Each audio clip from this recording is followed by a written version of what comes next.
Silverstone is hosting its second F1 race weekend in as many weeks. This time it's the 70th anniversary Grand Prix, the first race not to be named after a geographical location.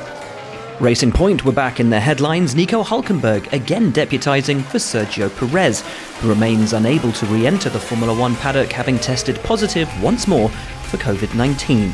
With a full weekend ahead of him and a new helmet, the Hulk was immediately on the pace, ending up fourth fastest.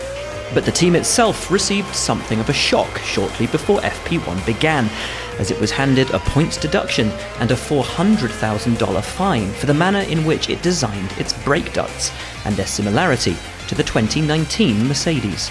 Although Renault's protest over the parts had been a success, the design itself was considered legal, and so Racing Point will be able to carry on racing its RP20 without alterations. Tyres have been a major talking point after last weekend's dramatic final laps. Pirelli said the issues were due to extremely long use following the early safety car on a circuit with demanding loads. This weekend, the teams will be using tyres one step softer, the C2, C3 and C4 compounds. And with tyre pressures mandated to be higher and temperatures set to soar, it's likely teams will opt for minimum two-stop strategies in the race. Both AlphaTauri drivers were impressed with their cars at the British Grand Prix, with Pierre Gasly, who finished P7, suggesting he'd feel confident in pushing even harder around Silverstone this weekend, and Daniel Kvyat claiming his ride felt super quick until his scary accident at Maggots. The Russian had a much smaller malfunction this time out. Something is going on with my headrest. I can't lean my head.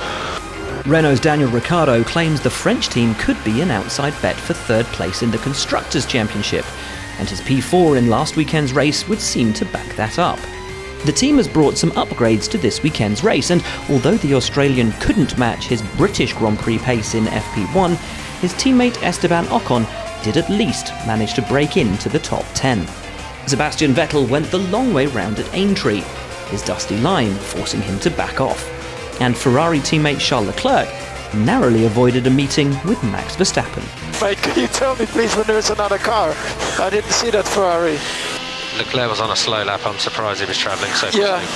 Kimi Räikkönen also came into close contact with the Flying Dutchman coming through Vale. The Alfa Romeo driver thinks there are points to be had for the team this weekend, suggesting there's more power to extract, but they'd need to have a completely clean race. Pushing hard, the Iceman went wide at Chapel on a quali simulation run, and also found the margins at Aintree.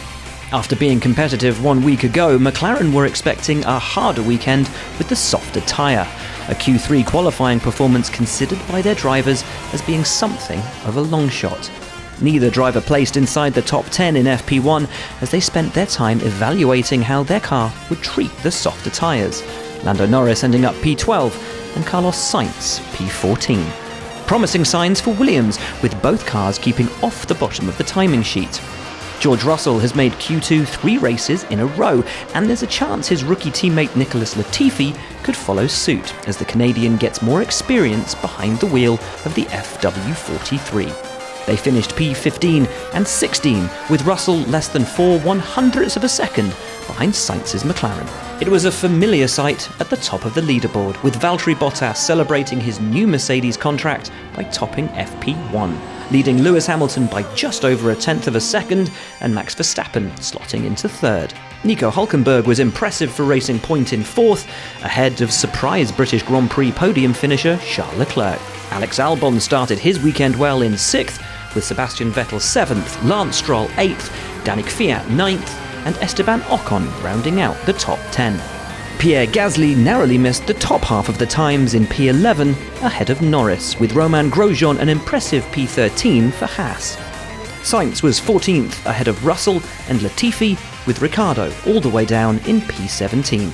The Alfa Romeos of Kimi Räikkönen and development driver Robert Kubica continued to struggle in 18th and 19th, while Kevin Magnussen had a difficult morning, struggling to the slowest time of the day, more than 3 seconds off the pace.